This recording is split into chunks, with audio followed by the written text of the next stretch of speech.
مولانا فضل الرحمان اپنی رہائش گاہ کے باہر میڈیا سے گفتگو کر رہے ہیں، آپ کو براہ راست لیے چلیں گے۔ مسلمان کے جائیدادوں کو جس طرح ہڑپ کرنا چاہتا ہے، ان کے وقف املاک کو جس طرح ہڑپ کرنا چاہتا ہے، پاکستان کی حکومت نے پاکستان کے اندر رہ کر مسلمانوں کے اوقاف کو ہڑپ کرنے کی کوشش کی۔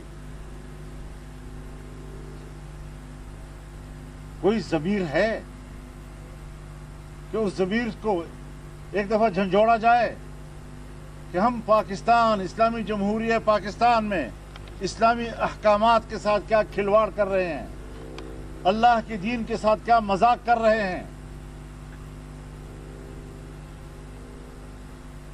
مبارک ثانی کیس میں سپریم کورٹ نے فیصلے دیے، بالآخر سپریم کورٹ کو اپنے فیصلوں کی اصلاح کرنی پڑی۔ اسی طریقے سے شادی بیاہ کے معاملات، دوسرے نکاح کے معاملات پر جو سپریم کورٹ کے فیصلے آئے ہیں وہ قطعی طور پر قرآن و سنت کے احکامات کے خلاف ہیں۔ میں نے اپنی عائلی زندگی میں نہ سپریم کورٹ سے پوچھنا ہے، نہ میں نے حکومت سے پوچھنا ہے، میں نے اللہ کے حکم کے تحت کرنا ہے، میں نے اللہ سے پوچھنا ہے اور اللہ ہی کے سامنے جواب دے۔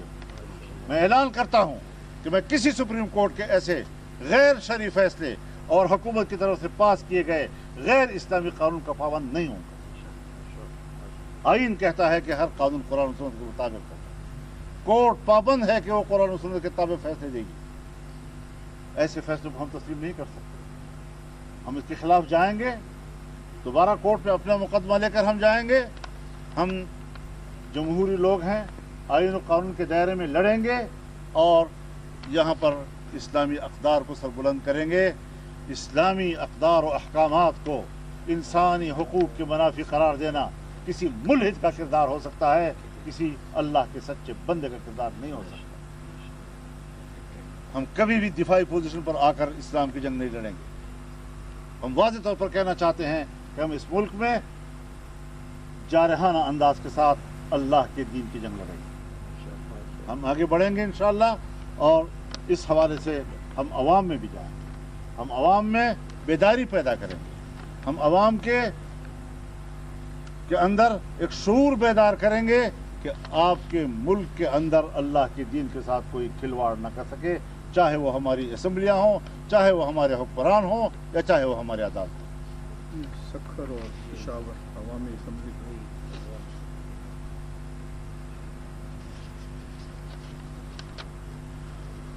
اس کے ساتھ ہی ہم انشاءاللہ العزیز 28 نومبر کو سکھر میں باب الاسلام کانفرنس کریں گے۔ یہ ایک عوامی اسمبلی ہوگی۔ ہم 8 دسمبر کو پشاور میں انشاءاللہ اسرائیل مرد آباد کانفرنس کریں گے، وہ بھی عوام کی اسمبلی ہوگی، اور ہم ملک کے اندر اس قسم کے جو اقدامات ہو رہے ہیں ان کو ان اجتماعات میں اٹھائیں گے، اور ایک پوری تحریک کے طور پر انشاءاللہ ہم آگے اپنا قدم بڑھائیں گے۔ وآخر دعوانا ان الحمدللہ رب العالمین۔ مولانا صاحب، آپ نے کہا ہے کہ آئینی تبدیل میں اگر آپ حکومت کے ساتھ تعاون نہ کرتے تو میں نے جو 11 لوگ بھیجے ہوئے تھے ان کے لیے پاس کر رہے ہیں، اب وہ 27ویں آئینی تبدیل لے کے آ رہے ہیں اور اس کے پاس آپشن ہے جو 11 ان کو تو آپ اس کو روکنے کے لیے کیا؟ ابھی تک تو تردید آ رہی ہے کہ کوئی 27ویں ترمیم نہیں آ رہی۔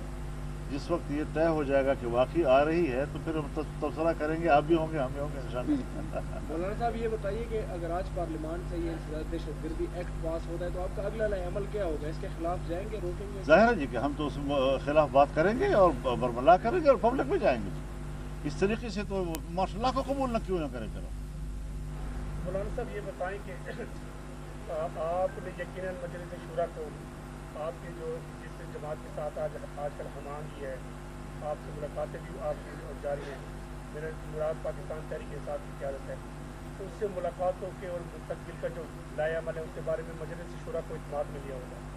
اس کے ساتھ سوال یہ ہے کہ ایک سوشل میڈیا پہ چونکہ ایک پراپیگنڈا ہو رہا تھا تو فوری طور پر عمران خان نے آپ سے رابطہ کیا، عمران خان نے آپ کو پیغام بھیجا پی ٹی آئی کی 2 اعلیٰ شخصیات کے ذریعے اور آپ سے رابطہ کیا گیا، تو کیا عمران خان کی یہ رابطے اور آپ کے ساتھ قربت، کیا وہ آپ کے ساتھ مل کر کوئی قیامت بنانا چاہتے ہیں مستقبل میں، اور کیا آپ کی بھی اسی طرح پیغام رسانی ہوتی ہے عمران خان کے ساتھ؟ شکریہ۔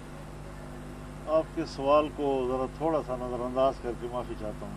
आपके सवाल को नज़रअंदाज करके मैं ये बात कहना चाहूँगा कि यकीनन हम इस ज़रूरत को महसूस करते थे कि जमीयत उलमा इस्लाम जब अपोजिशन की जमात है और पाकिस्तान तहरीक इंसाफ भी अपोजिशन की जमात है, तो कोई पार्टी असम्बली के अंदर रहते हुए दो अपोजिशन नहीं किया करती। अब अगर इस माहौल से हम फ़ायदा उठा सकते हैं, ताल्लुकात के अंदर जो तलखी थी उस तलखियों को हम दूर कर सकते हैं, एक बेहतर माहौल हम पैदा कर सकते हैं, तो हम इससे वो फ़ायदा क्यों नहीं उठाएंगे। इख्तिलाफ पीपल पार्टी से भी है, इख्तिलाफ मुस्लिम लीग से भी है, इख्तिलाफ MKM से भी है, इख्तिलाफ नेशनल पार्टी से भी है, लेकिन ताल्लुकात भी हैं, तलखियाँ नहीं हैं। हम तहरीक इंसाफ के साथ इख्तिलाफ के बावजूद अगर तलखियों का खात्मा करके एक नॉर्मल किस्म का जो ताल्लुक़ सियासी जमातों का आपस में होता है वहाँ पर ले आते हैं, तो ये मेरे ख्याल में पाकिस्तान की सियासत में एक मुस्बत तब्दीली कहलाएगी। मौलाना साहब ये बताइएगा कि ये जो एक्ट ज़्यादा दहशतगर्दी वाला पास होने जा रहा है, क्या ये उस पहले मुसद्दे में था जिसको रोका गया, उसमें ख़त्म किया गया? ये उसका मफहूम वहाँ था। अब अगर मफहूम वहाँ से निकाल दिया और ख़ुद उन्होंने आमादगी ज़ाहिर की, तो क्या उस अपने आमादगी की नफ़ी नहीं कर रहे?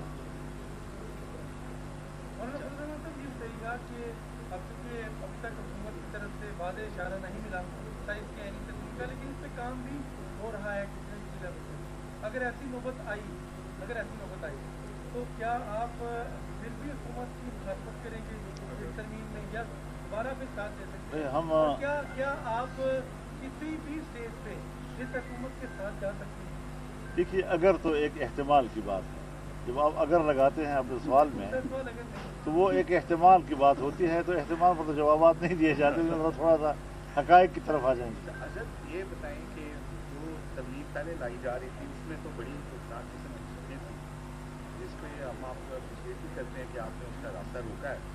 लेकिन सर एक जो अभी इस तरमीम के अंदर एक बात जो है कि इसमें कोई शुबा नहीं है कि जजेस के तकर्रर के वक्त तो उन्हें जो है इंतहाई जो आला मेयार की कसौटी उस पर रखना चाहिए, लेकिन जज की कुर्सी पे बैठने के बाद किसी के ऊपर ना तो खौफ का साया होना चाहिए और ना ही कोई लालच होना चाहिए। तो अब जो सीनियर 3 जजेस की तैनाती का इख्तियार, चीफ का इख्तियार हुकूमत के पास है, तो क्या सीनियर जजेस हुकूमत से की तरफ नहीं देखेंगे फैसले करते हुए? क्योंकि मुतअद्दिद केसेस में हुकूमत या तो फरीक होती है या उसमें मुजरिम के तौर पे खड़ी होती है। मेरे ख्याल में देखिए, ये तो एक हमारे एक हम खुद बनाया हुआ एक माहौल। क्या आर्मी चीफ का तयन प्राइम मिनिस्टर नहीं करता? हाई कोर्ट में भी है। तो फिर वो प्राइम मिनिस्टर को देखता रहता है। वो जिस प्राइम मिनिस्टर ने जिसको आर्मी चीफ बनाया उसी को उन्होंने तिया पांचा कर दिया जी। तो मेरे ख्याल में एक सिस्टम होना चाहिए, जिस सिस्टम के तहत माजी में अदलिया एक ऐसी जगह पर पहुंच गई थी कि जिससे बाकायदा पार्लियामान की जो खुद मुख्तारी थी और उसकी जो बारादस्ती थी और सुपरमेसी थी, वो जो बुरी तरह मुतासर हो रही थी, तो कहीं ना कहीं तो वो रास्ता निकालना होगा। अब जो रास्ता भी आप निकालेंगे, कोई ना कोई एक पहलू से उस पर एक सवाल तो मतलब हो सकता है।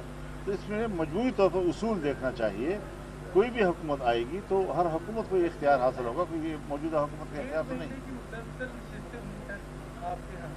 और तबदील शहरी तबदील में आपने कहा जो जहर था शाम का और दांत भी निकाल दिए, यकीनन वो PTI का भी उन्होंने शुक्रिया भी अदा किया हर फोरम पे। दूसरी तरफ अलीदीन गन्ना कुछ कह रहे हैं कि आपने चमच से मुतासर हुए सौदेबाजी कर ली, तो आप इस पर क्या कमेंट करेंगे? मेरे ख्याल में उनकी पार्टी से पूछा जाए, मुझसे क्यों पूछते हैं आप इस बारे में? उनकी अपनी पार्टी से अगर पूछ लिया जाए उनके बयान के बारे में तो ज़्यादा बेहतर होगा, बजाय इसके कि आप मुझसे उसका सवाल करें। मैं पार्टी से रिलेटेड हूँ, अफराद से नहीं हूँ। तो पार्टी ने जो बात मेरे साथ ये की है, तो वो मेरे ख्याल में मुतमईन है और वो बड़े अच्छे माहौल में हुई हैं। अगर उनकी पार्टी का कोई फ़र्द अपनी पार्टी ही के ख़िलाफ़ कोई ऐसी बात करता है तो उनकी पार्टी से सवाल कर रहे हैं, वो उनसे पूछे। मैं तो तबसरा नहीं करूँगा। मौलाना साहब इधर से भी ले ले एक सवाल।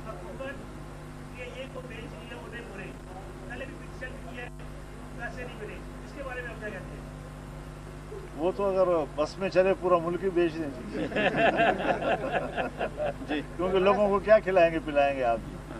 तो ये जो निष्कारी का निज़ाम है हज़रत, निष्कारी का निज़ाम भी एक दुनिया भर में एक पॉलिसी है, तो ये नहीं है कि सिर्फ पाकिस्तान में ऐसा कर रहे हैं, पूरी दुनिया में इसका निज़ाम चलता है। इदारे नेशनलाइज भी होते हैं, इदारे प्राइवेटाइज भी होते हैं, और ये दो अलग अलग तस्वुरात हैं। किसी ज़माने में जो भुट्टो साहब तहरीक चला रहे थे अयूब खान के ज़माने में, तो नेशनलाइजेशन जो है उसका प्रचार हो रहा था, और जब उनकी हुकूमत आई तो उन्होंने तमाम इदारों को नेशनलाइज कर भी दिया, लेकिन फिर उन्हीं की पार्टी थी 88 में क्यों प्राइवेटाइज कर रही थी। तो दुनिया में सारे निज़ाम जो है वो चलते रहते हैं हालात के ज़रूरत। मौलाना साहब, पूरे मुल्क में और ख़ासतौर खैबर पख्तूनख्वा बलूचिस्तान में हालात आपके सामने है, जो सिक्योरिटी वहाँ का मसला बना हुआ है। ये जो आर्मी चीफ और चीफ सर्विसेज चीफ की मुद्दत मुलाजमत में तोसी है 3 साल से 5 साल, क्या आपको उम्मीद है कि ये जो हालात है, जिस तरह की दहशतगर्दी है, ये सब कुछ उसके बाद ठीक हो जाएगा? और दूसरा, बुशरा बीबी जो कि साबिक़ वज़ीर-ए-आज़म इमरान खान की वाइफ है, उसने आज वो अदालत में रोई है, तो उसने ये भी कहा है कि बानी पिटाई और उसको नाइंसाफ़ी पर मबनी सजा दी गई है। इस पर आपका मौक़िफ़ क्या है, और क्या इमरान खान को जल्द से जल्द रिहा कर देना चाहिए? आपके मुताबिक करेंगे? देखिए, जहाँ तक आपका सवाल है आर्मी चीफ के हवाले से, मैं उसको 2 हिस्सों में तकसीम करूँगा। पहली बात यह है कि आर्मी चीफ की मुद्दत मुलाजमत में इजाफ़ा करना, एक्सटेंशन देना, ये इंतज़ामी मामलात होते हैं, ये हर हुकूमत में दिए गए हैं। वो कि मैं ज़ाती तौर पर इसके हक़ में नहीं हूँ, लेकिन फिर भी एक इंतज़ामी मामला है, हर हुकूमत अपने इख्तियार के तहत एक फ़ैसला कर सकती है। ये कोई ऐसी बात नहीं है, एक नहीं होगा तो दूसरा आएगा, दूसरे ने कोई तीसरा आएगा, हमारे लिए तो वो भी जर्नल, वो भी जर्नल, वो भी जर्नल।